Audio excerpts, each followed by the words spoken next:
اور یہاں بھی فرمایا لِتُبَيِّنَ لَهُمُ الَّذِي اخْتَلَفُوا فِيهِ، جو بھی اختلاف ہوتا ہے وہ قرآن سے آئے سمجھے، قرآن سے سمجھنے کی کوشش کرے، اللہ تعالیٰ ان کی رہنمائی فرمائے گا۔ لیکن وہ اپنی اس میں عقل لڑاتے ہیں، اپنی تجاویز لاتے ہیں، یہ نہیں دیکھتے کہ قرآن کیا کہہ رہا ہے۔ اللہ نے آسمان سے پانی اتارا، اس کے ذریعے سے زمین کو مردہ ہو جانے کے بعد زندگی بخشی، بے شک اس میں لوگوں کی نشانی ہے جن کے کان سے سنتے ہیں۔ یہ اللہ کی طرف سے نعمت، پانی کی نعمت جس سے مردہ زمین زندہ ہو جاتا ہے۔ اور یہ بات اس بات کی طرف اشارہ کرتی ہے کہ جیسے کہ اللہ تعالیٰ مردوں کو بھی اسی طرح زندہ کر دے گا، مردے بھی جو مر چکے ہیں ان کو بھی اللہ تعالیٰ زندہ کر دے گا، جیسے مردہ زمین کو بھی زندہ کر دیتا ہے۔ اور اس کے بعد اللہ تعالیٰ نے اپنی عظیم قدرت کے ذریعے سے جو نعمتیں ہمارے لیے پیدا کی ہیں ان کا ذکر فرمایا۔ بے شک تمہارے لیے چوپایوں میں بھی عبرت، تو اس کے پیٹ میں جو گوبر ہے اور خون ہے ان کے درمیان سے خالص دودھ نکال کر ہم تمہیں پلاتے ہیں جو پینے والوں کے لیے بڑا ذائقے دار ہوتا ہے۔ اب آپ اسے کو دیکھ لیجئے کہ جو کچھ بھی وہ چوپایا کھاتا ہے، وہ اونٹی ہے، بکری ہے، گائے ہے، کہ ان کو ہم کھلاتے ہیں چارہ کہیں کی ہے، لیکن اس کے 3 جگہ پہ وہ تقسیم ہوتا ہے۔ ایک گوبر کی شکل میں نکل گیا، دوسرا خون کی صورت میں وہ خون میں شامل ہو گیا، اور تیسرا وہ دودھ خالص دودھ سفید، اس میں نہ آپ کو بدبو آتی ہے گوبر کی، یہ وہ بھی اس کے ساتھ شامل تھا، یا خون کی آمیزش آ جائے، کچھ میں چھوٹی آ جائے دودھ میں، یہاں سے اس کے ساتھ دودھ آ جائے۔ یہ دیکھیے اللہ کی بات کہ اس نے ایک ہی چیز سے 3 چیزیں بنا، 3 چیزیں بنا کر، اور تینوں الگ الگ ہیں، اس سے کوئی فرق نہیں پڑتا، نہ دودھ خون میں ملتا ہے، نہ خون دودھ میں ملتا ہے، نہ گوبر دودھ میں آتا ہے، نہ دودھ گوبر میں جاتا ہے۔ ہر ایک کے لیے الگ ایسا سسٹم بنا دیا اللہ نے اس حیوان کے جسم میں کہ کوئی کسی قسم کی ماں میں بھی گڑبڑ نہیں ہوتی، بلکہ وہ بالکل خالص دودھ ہے۔ اب یہ الگ بات ہے کہ ہمارے جو دودھ فروش ہے اس میں کیا بناتے ہیں، بلکہ وہ تو آپ کو کیمیکل سے دودھ بناتے ہیں، باقاعدہ جو فیکٹریاں ہیں دودھ بنانے کی، وہ ان کیمیکلز کے ذریعے سے دودھ بناتے ہیں، کچھ ہوتی نہیں اب گائے بھینس ہوتی نہیں، دودھ ایسی کرتا ہے۔ یہ اب اس کا ظاہر اللہ نے ذکر نہیں کیا۔ وَمِن ثَمَرَاتِ النَّخِيلِ وَالْأَعْنَابِ تَتَّخِذُونَ مِنْهُ سَكَرًا وَرِزْقًا حَسَنًا، اور کھجوروں اور انگوروں کے پھلوں سے تم لوگ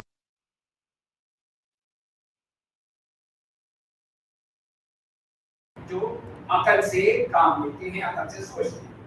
یہ بھی اللہ تعالیٰ کی عظیم قدرت، یہ کھجور ہے، انگور ہے، یہ اللہ کی بہترین نعمتیں ہیں۔ اور اس میں بتایا جو لوگ نشہ بھی کرتے ہیں، کھجوروں کا بھی نشہ کرتے ہیں، اور انگور سے بھی شراب بنتی ہے، یہ لوگ اس کو استعمال کرتے ہیں، حرام ہے، جیسے ہم نے پڑھ چکے ہیں پہلے۔ لیکن جو اس کے لیے دوسری چیزیں ہیں اس کا استعمال کرنا ہے وہ جائز ہے، جیسے فرمایا گیا کہ کھانے کی عمدہ چیزیں تیار کرتے ہیں، چیزیں ہم طرح طرح کی تیار کرتے ہیں وہ سب جائز ہے، لیکن جو نشہ آور ہے وہ حرام ہے۔ آپ اس کے علاوہ آپ جوس بنا سکتے ہیں، اس کا جوس بنا لیں، اس کا شربت بنا لیں تو ٹھیک ہے، وہ جائز ہے، جس میں کوئی نشہ نہیں ہے۔ ایک اور چیز جو فرمایا گیا کہ وہ حرام کا النحل، اور آپ کے رب نے شہد کی مکھی کو حکم دیا، اور اوحا کا لفظ استعمال کیا۔ اوحا آتا ہے وحی کرنے، ظاہر ہے کہ اس کو شہد کی مکھی کو وحی کرنے سے مراد کیا ہے، اس کی فطرت میں بدیہت کرنے کا، فطرت میں ڈال کہ وہ یہ کام کرے بس، اور جہاں سے اس کو شہد لینا ہے، جہاں سے اس نے وہ رس لینا ہے اس کو بتا۔ اب وہ کسی غلط چیز سے نہیں لیتی، شہد کی مکھی جائے گی پھولوں میں، پھلوں میں، جو ایسی چیزیں وہاں سے لے گی، کوئی غلط چیز ہے وہ نہیں لے گی۔ اللہ نے کیسے اس کی فطرت کر دی، تو وہی چیز فرمائی گیا کہ آپ کے رب نے شہد کی مکھی کو حکم دیا تو پہاڑوں اور درختوں اور لوگوں کے بنائے ہوئے چھپروں پر اپنا گھر بنا۔ یہ اس طرح یہ شہد کی مکھی جو ہے وہ اونچے اونچے علاقوں میں، کہیں پہاڑوں میں ہے، کہیں درختوں میں ہے، کہیں ان کے چھپروں میں ہے، وہاں وہ گھر بناتی ہے۔ اس کی فطرت یہی ہے۔ پھر تمام قسم کے پھلوں سے غذا حاصل کر، پھر جتنے بھی پھل ہیں، پھول ہیں، ان سے جا کے وہاں سے وہ رس کرتی ہے، وہ سک کرتی ہے۔ پھر لوٹ کر اپنے رب کے راستوں پر چلی جا۔ یہ دیکھیے کیا یہ اس کا کتنا اس کا زبردست سسٹم ہے کہ جو اس کا چھتا بنا ہوا وہی جائے، وہ کسی اور کے چھتے میں نہیں جائے، جو اس کا چھتا بنا ہوا ہے، جہاں پہ اس نے جانا ہے، جہاں اس نے اپنا شہد جمع کرنا ہے وہ جائے۔ اور وہاں جا کے اپنے شہد کو جمع کر دے گی. اور وہاں پہ بھی آپ دیکھتے ہیں کہ اللہ تعالیٰ نے کتنا وہ 6 متساوی اضلاع اس طرح سے مسدس کو کرنے کو جس میں وہ اپنا شہد کرتی ہے. اور وہ بھی مختلف انداز میں, کہیں آپ کو بالکل سیاہ ملے گا, کہیں براؤن ہے, کہیں پیلا ہے, کہیں سرخ ہے, وہ طرح طرح کی جو چیز جیسی اس میں لی ہے جیسا وہ شہد کرتا ہے. اور اس کی اپنی اپنی قیمتیں ہیں, کہیں بہت ہی قیمتی شہد ہوتا ہے, کئی طرح سے سستا ہوتا ہے.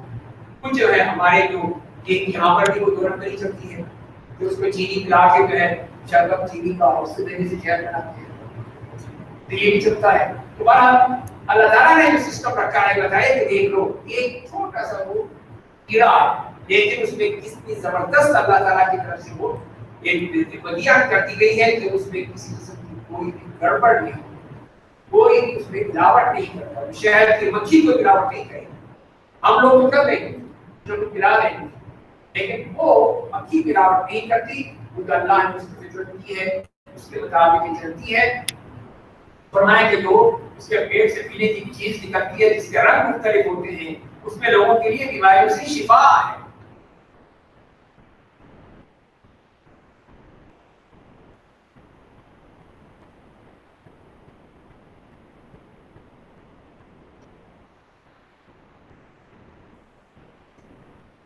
یہاں پر یہ بتایا گیا کہ اس میں جو شفا ہے, اور شفا جو کہا گیا ہے کہ اس سے مراد ایک طرح سے عمومی لفظ ہے, نکرہ کہا کامن.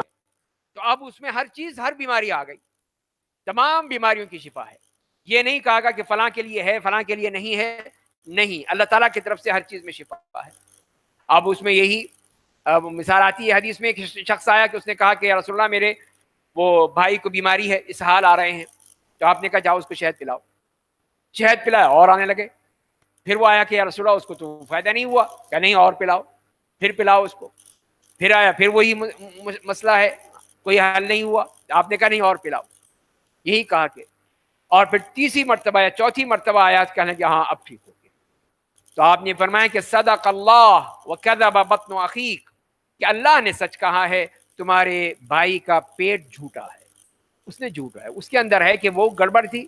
یعنی اس کے ذریعے جیسے حکما کہتے ہیں کہ تنقیہ ہو گیا, پہلے پوری طرح تنقیہ ہو گیا, تصفیہ ہو گیا. اب اس کے بعد پھر اس کی نئی وہ چیز آ گئی جس کے شہد کے ذریعے سے وہ باقاعدہ اسٹیبلش ہو گئی. تو یہ ہے شہد نے کام کیا اپنا. تو یہ ہے چیز ہے کہ اس میں شفا رکھی ہے اللہ تعالیٰ نے, اور اسی لیے فرمائیں کہ جو لوگ غور و فکر کرتے ہیں اس کے لیے نشانی ہے, وہ فائدہ اٹھاتے ہیں. جو غور ہی نہیں کرے گا اس کو کیا فائدہ ہوگا.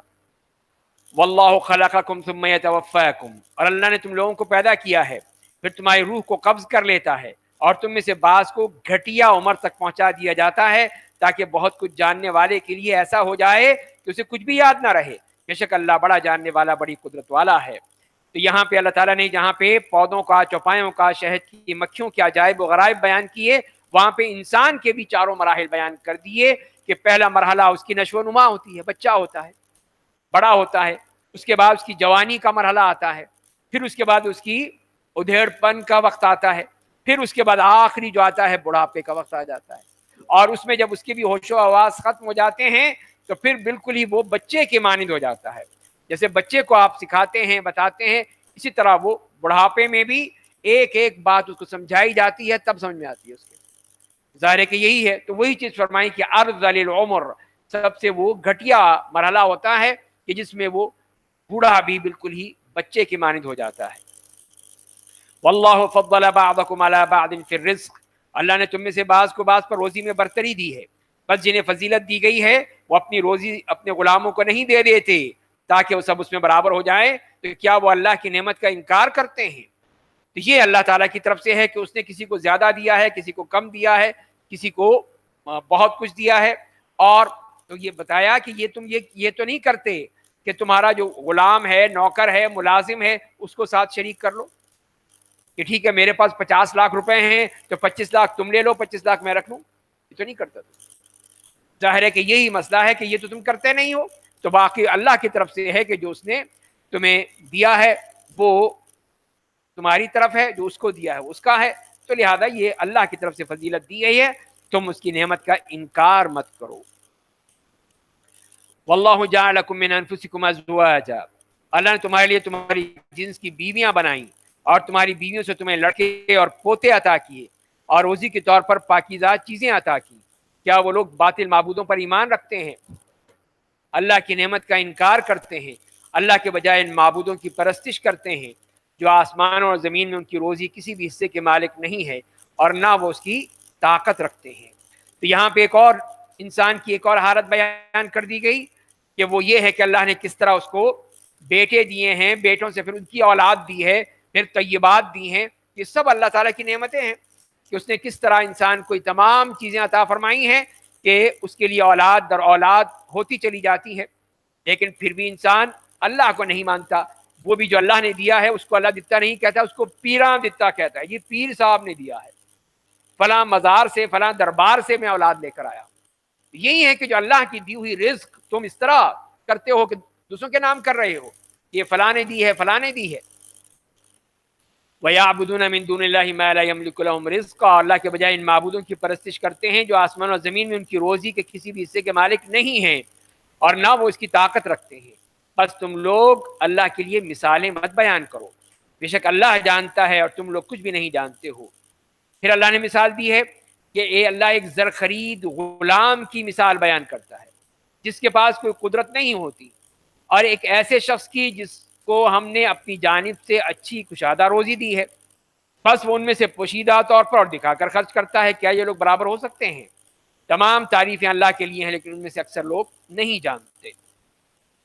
تو یہ بھی کافر اور مومن کی مثال ہے کہ ایک طرف تو وہ ہے جو کہ کسی کا غلام ہے، کسی کا پابند ہے، کسی کی وہ پیچھے پڑا ہوا ہے، اس کی بات مانے گا۔ تو یہ اس کافر کی ہے کہ وہ اپنے اسی جو اس کا شریک ہے، جس کو شریک بنا رکھا ہے، اس کی بات مانے گا، اللہ کی بات نہیں مانے گا۔ اور اس کے مقابلے میں مومن وہ اللہ کی بات مانتا ہے، اس کو کوئی مسئلہ نہیں ہے، جو اللہ نے کہا میں مانوں گا، جو نہیں جس نے اجازت دی اس کو نہیں مانوں گا۔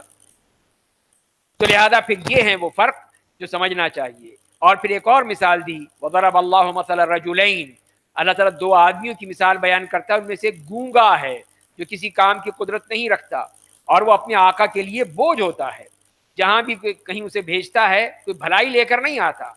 کیا وہ اس آدمی کے برابر ہو سکتا ہے جو انصاف کا حکم دیتا ہو اور اس حال میں کوئی سیدھی راہ پر گامزن ہوتا ہے؟ تو یہ دوسری مثال بھی کہ بتوں اور اللہ میں کیا فرق ہے۔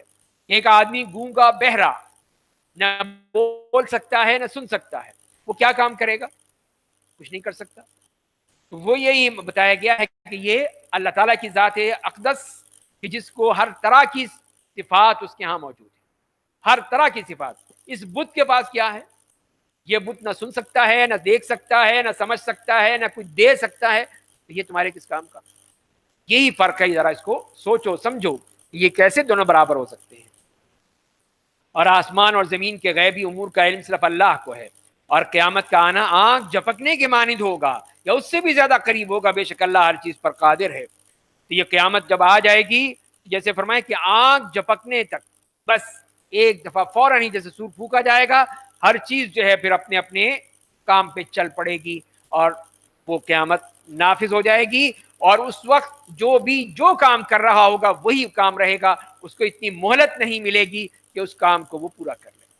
اس حدیث میں آتا ہے کہ دو آدمی جو ہیں وہ کپڑے کی خرید و فروخت کر رہے ہیں تو وہ کپڑا لپیٹنے کی مہلت نہیں ملے گی۔